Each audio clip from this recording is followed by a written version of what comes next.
Sunrise on Sparrow Creek. The first blush of sunrise painted the sky above Sparrow Creek a delicate rose. Arthur Abernathy, perched on his porch swing with a steaming mug, watched the spectacle unfold. The air, still carrying the cool kiss of night, smelled of damp earth and the promise of honeysuckle. He inhaled deeply, a familiar ritual that eased the ache in his chest, a dull throb that had taken up residence since Martha passed. A flash of cardinal red caught his eye. "Good morning, Mr. Red," he murmured, raising his binoculars. The cardinal puffed out his chest on a low-hanging branch of the oak, serenading the dawn. A pair of finches, gold as buttercups, flitted nervously around the bird feeder, awaiting their turn. Arthur chuckled softly. "Patience, little ones, patience." He identified a robin tugging at a worm in the dew-kissed grass, its breast puffed and bright. A mourning dove cooed its melancholy song from the eaves of the house, a sound that always brought a pang of bittersweet memory. Martha had loved the doves. He could almost see her now, standing beside him, her hand lightly resting on his arm as they watched the birds together. The creek gurgled softly, a constant companion in his solitude. Life had become a quiet symphony of nature sounds since Martha's absence. Peaceful, yes, but undeniably lonely. He took a long sip of his coffee, the warmth spreading through him. He had his routine, his birds, the sunrise. But the silence in the house was a heavy weight, a constant reminder of the vibrant laughter that used to fill its rooms. He sighed, the sound lost in the chorus of birdsong. He'd promised Martha he wouldn't wallow, that he'd find joy in the small things. He just wished those small things felt a little less small. A tawny intruder. Arthur sipped his lukewarm tea, the ceramic mug warming his hands more than its contents. The sun, a pale disk behind the morning mist, promised a brighter day, but the chill still clung to the air. He watched the field, a habit born of both solitude and an ingrained curiosity for the natural world. Something moved near the far tree line. He reached for his binoculars, the familiar weight comforting in his hand. Focusing, the image sharpened, revealing a bobcat. It was smaller than he'd imagined, its tawny coat blending almost seamlessly with the dry grasses. But it wasn't the bobcat's presence that snagged his attention. It was the object it was dragging. A riot of color against the muted landscape, a large, nylon bag. Bright pinks, yellows, and blues swirled in some garish, floral pattern. The bobcat, jaws clamped firmly on one of the straps, tugged with surprising strength, its lithe body straining against the weight. The bag snagged on a root, and the animal snarled, a low, guttural sound that carried faintly across the field. What in God's name was that thing? And what was a bobcat doing with it? Arthur felt a stirring, a pull away from the dull ache of his grief and into the present moment, into the mystery unfolding before him. He set down his tea, the clink of the ceramic loud in the morning quiet. He had to find out. The abandoned bag. The air hung thick and still, heavy with the scent of pine and damp earth. Arthur moved slowly, each footfall deliberate on the needle-strewn forest floor. He held his breath, listening, trying to discern if the bobcat was still nearby. Sunlight fractured through the canopy, dappling the undergrowth in shifting patterns of light and shadow. He'd seen no sign of it since it disappeared into these woods yesterday. He circled the thicket, his gaze sweeping the area. Then he saw it. Partially hidden beneath a tangle of blackberry bushes, lay a dark, canvas bag. It was ripped in several places, the fabric torn and frayed. Feathers, a scattering of white and grey, clung to the rough material. Arthur's heart pounded against his ribs. This was what the bobcat had been dragging. He approached cautiously, his hand instinctively reaching for the small pocket knife he always carried. The air around the bag vibrated with a silent tension. What was inside? He hesitated, a knot forming in his stomach. He wasn't sure he wanted to know. But the gnawing curiosity, the need to understand what he had witnessed, propelled him forward. He knelt, the damp earth seeping into his knees, and reached for the tattered opening. His fingers trembled. A mother's love. Arthur heaved the burlap sack onto the porch swing, the rough fabric scratching against the weathered wood. He'd expected plastic, the brittle kind that shatters in winter, maybe some discarded action figures, the kind his grandson, Billy, had favored before everything. He hesitated, a knot forming in his stomach. He hadn't touched anything of Billy's in months.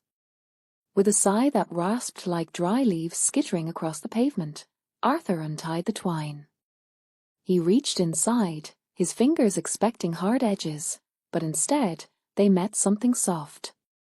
He pulled. Out tumbled a cascade of color, squares of vibrant blues, sunshine yellows, and gentle greens. Baby blankets. Dozens of them, it seemed. He lifted one, its edges scalloped with delicate crochet. The stitching was meticulous, tiny perfect crosses holding the flannel squares together. He ran his thumb over the fabric. Each blanket was different, yet all spoke of the same unwavering tenderness. He imagined a pair of hands, worn but nimble, patiently guiding a needle, each stitch infused with love. He saw not discarded possessions, but a legacy, a silent testament to a mother's devotion. A lump formed in his throat, thick and painful. It wasn't toys. It was something far more precious, something that whispered of a love lost, a love he knew intimately. Remembering Mrs. Gable. The wind sharpened, stirring the leaves of the ancient oak outside Arthur's window. A plump robin, tenacious in its hunt, wrestled a worm from the moist soil. The sight triggered an unexpected memory of Mrs. Gable, a woman who approached life with quiet dynamism. Each Tuesday, without exception, she appeared at the church hall, her arms overflowing with yarn in a kaleidoscope of hues. Settled in her favorite armchair, a worn knitting bag by her side, her needles would dance, conjuring blankets for the orphans. Arthur had once dismissed it as simple altruism. Now, observing the insistent rhythm of nature, he grasped its deeper significance. Every loop and knot was a quiet rebellion against the world's inherent bleakness, a physical embodiment of kindness and warmth given form. He recalled her palette, never dull, never muted. Instead, brilliant azures, sunny golds, and blazing scarlets, colors that proclaimed vitality and optimism. He imagined those blankets now, embracing small frames, solace in the night's depths. Had the Bobcat, with its pilfered meal, encountered one of Mrs. Gable's creations? A cast-off fragment of her spirit, now defiled and hauled through the underbrush. The thought stung, a tidal surge of sorrow battering the precarious defenses around his heart. He needed confirmation. He had to look. A mission of kindness. The robin song, usually a comfort, grated on Arthur's ears. He stared at the pile of blankets in the corner, a jumble of faded colors and rough textures. Mrs. Higgins, bless her soul, had meant well, but the blankets only amplified the emptiness in the house. Then, a flyer, tucked beneath a chipped teacup, caught his eye. St. Jude's Orphanage Winter Drive. Blankets needed. The bold lettering seemed to jump off the page.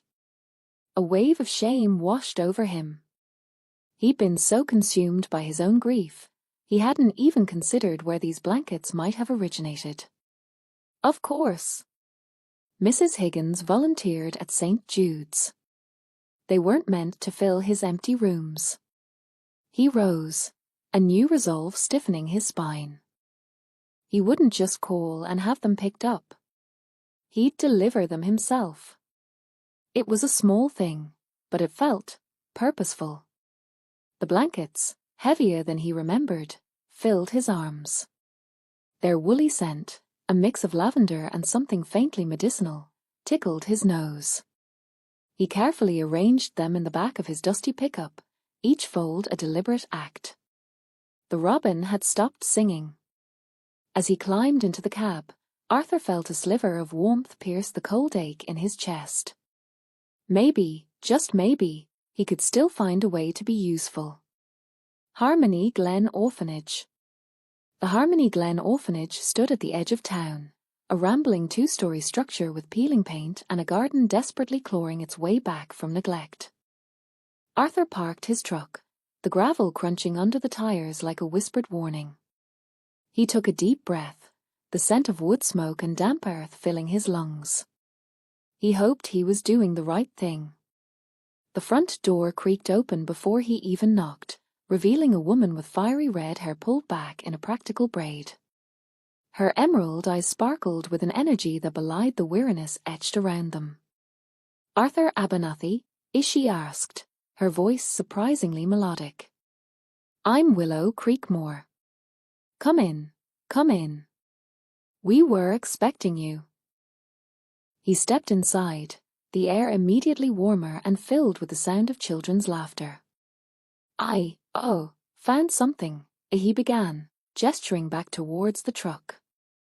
"Down by the creek. I believe they belong here." Willow's brow furrowed. "What did you find?" "Blankets," he said, his voice catching. "A whole bag of them. A bobcat. It had dragged them out of the woods." He swallowed hard, remembering the image of the tattered fabric clutched in the animal's jaws. They were new, never used. "I thought perhaps, donations." Willow's face softened. "Oh, Arthur," she said, a wave of relief washing over her features. "Those were meant for the little ones. We put them out to air, and a storm came through. They must have blown away. I searched everywhere." Her eyes welled. "Thank you," she whispered, her voice thick with emotion. "You have no idea how much this means." Warmth restored. Miss Willow's face crumpled with relief. "Arthur, you have no idea. These blankets mean everything. The cold has been seeping in, and the children, well, they haven't been sleeping well." She reached out, her hand trembling slightly as she touched the top blanket in the pile. "Thank you. From the bottom of my heart." Arthur felt a warmth bloom in his chest, chasing away the lingering chill of the woods. He helped her carry the stack inside, the air immediately thick with the scent of pine and something faintly floral, potpourri, perhaps. The children were gathered in the common room, a motley collection of mismatched socks and worried eyes. "Look what Arthur brought," Miss Willow announced, her voice regaining its usual cheer. A collective gasp rippled through the room. He watched as they surged forward, a wave of small bodies. He stepped back, letting Miss Willow take charge. She distributed the blankets fairly, a soft word for each child, a gentle pat on the head. Little Maisie, all of 5 years old, clutched a patchwork quilt to her chest, her eyes wide. She buried her face in the fabric, then looked up, a hesitant smile gracing her lips. The other children followed suit, a chorus of sighs and murmurs filling the room as they snuggled into the warmth. Arthur watched, a lump forming in his throat. The simple act of providing comfort, of seeing their faces light up, was a reward he hadn't expected. It was a warmth that spread from his chest, reaching his very core, chasing away a chill he hadn't realized he'd been carrying for years. A legacy of love. Arthur leaned against the weathered brick wall, the rough texture a comforting contrast to the softness he'd just delivered.